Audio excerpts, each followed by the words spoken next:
د مسافرۍ کې د ملګري تلی ځکه چې دلته ډېر داسې دي چې هغه وختي تور دي بیا ځي نو دومره جوور که ورسره لاړ شي هغه به سره سبا له جوور نه ځي نو بیا به خپه او بیا به ګیلې او شکوې کوي او کیدای شي بیا سټیټس یې لګې چې دوکه وشو او دړاکه وشو او غم دی او مصیبت دی او دا دی او دغه دي د هغې نه مخکې خدای ته را سړی وتلي چې دا څنګه دی او ته څنګه یې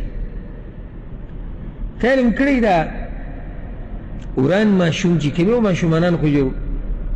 ورانې کوي دا د هغوی فطرت دی خو یو نیم پکې لږ د حد نه زیات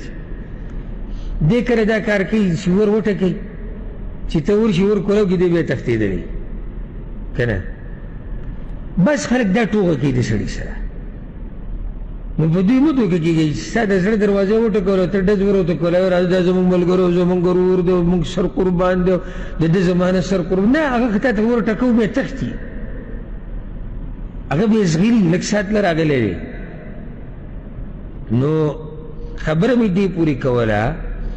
چې ملګرتیا داسې وپالئ چې هغه آخرت کې تاله فایده درکړي او د نقصان نه ته بچي